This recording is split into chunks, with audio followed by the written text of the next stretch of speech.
কারণ হুসাইনকে শহীদ করা হয়েছে রক্তাক্ত করে, তাকে গলাটা কেটে ফেলেছে, কেটে এই গলাকে একটা থালার মধ্যে নিয়ে নাউযুবিল্লাহ মিন যালিক ওই ওবাইদুল্লাহ বিন জিয়াদের সামনে হাজির করেছে। কাটা কাটা মাথা, তাও এমন ভাবে হাজির করেছে, প্রথমে এটাকে একটা বর্ষা বল্লমের মাথার মধ্যে গেঁথে নিয়ে পুরো ময়দান ঘুরিয়েছে সবাইকে বেইজ্জতি করার জন্য। এরপর একটা থালার মধ্যে নিয়ে তার সামনে নিয়ে হাজির করেছে।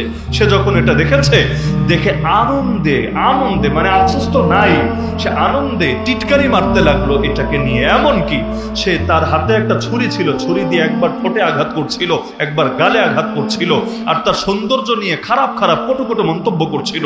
সেখানে একজন সাহাবী উপস্থিত ছিলেন যার নাম আনাস বিন মালিক রাদিয়াল্লাহু আনহু, বিখ্যাত সাহাবী। তিনি গর্জে উঠলেন, আরে জালেম, তুই তোর মুখ সামনে রাখ, তুই আজকে সমালোচনা করছিস হুসাইনকে নিয়ে, অথচ আল্লাহর নবীকেও আমি দেখেছি, হুসাইনকেও আমি দেখেছি, নবীর চেহারার সঙ্গে যার চেহারা সবচাইতে বেশি সাদৃশ্য সেই হলো হুসাইন। তার সৌন্দর্য নিয়ে তুই টিটকারি মারছিস, অথচ আমার নবীর চেহারার ঠিক এমনই ছিল। এমনকি তুই তোর হাতের ছুরি দিয়ে তার গালে এবং তার ঠোঁটের যেখানে যেখানে খোঁচা মারছিস, আল্লাহর জাতে পাকের কসম করে বলছি, আমি আমার এই দুই চোখ দিয়ে আমার নবীকে ঠিক এই জায়গাগুলোতে চুমু খেতে দেখেছি, চুমু খেতে দেখেছি। তো নবী যেই জায়গায় চুমু খেয়েছেন সেই জায়গায় তুই তোর এই আঘাত করছিস আর টিটকারি মারছিস, আল্লাহর গজব পড়ুক তোর উপরে। তো হুসাইন রাদিয়াল্লাহু তাআলা নিঃসন্দেহে তার শাহাদাত গোটা উম্মতের জন্য বড়ই বেদনাদায়ক বিষয়, কোনো সন্দেহ নাই। কিন্তু যার দিলে হুসাইনি চেতনা আছে সে কিভাবে মূর্তি বানাতে পারে?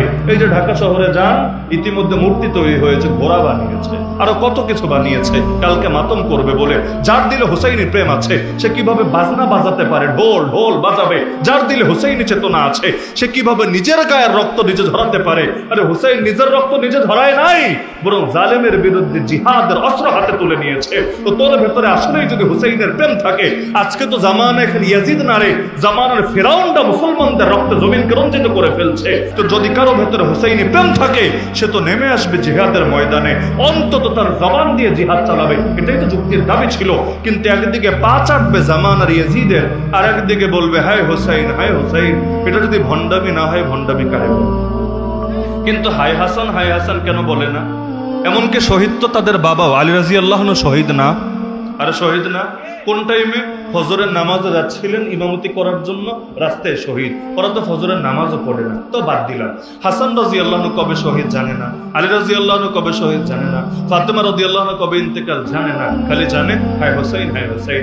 আমার কাছে মনে হয়, এটা আমি বলছি না যে কথাটা বাস্তবে ওরা এভাবেই ভাবে, কিন্তু আমার কাছে মনে হয় যে হাসানকে ওরা ইচ্ছা করে হাইড করে রেখেছে, আড়ালে রেখেছে এই কারণে। হুসাইনকে শহীদ করা হয়েছে রক্তাক্ত করে, তার মহব্বতে ওরাও নিজেদের পিঠ থেকে রক্ত বের করে, কিন্তু হাসানকে শহীদ করা হয়েছে বিষ খাইয়ে, রক্তাক্ত করে না, গলা কেটে না, বিষ খাইয়ে।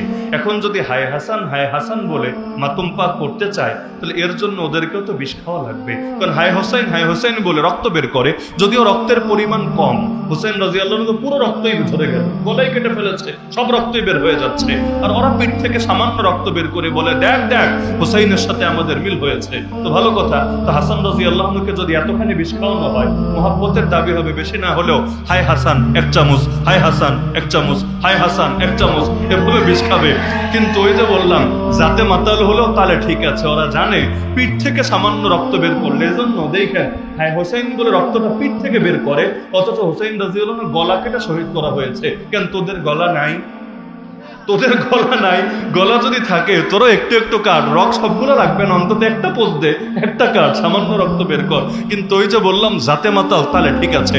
বন্ডগুলো জানে মহিলাই যদি যায় ভণ্ডামি করবে কিভাবে।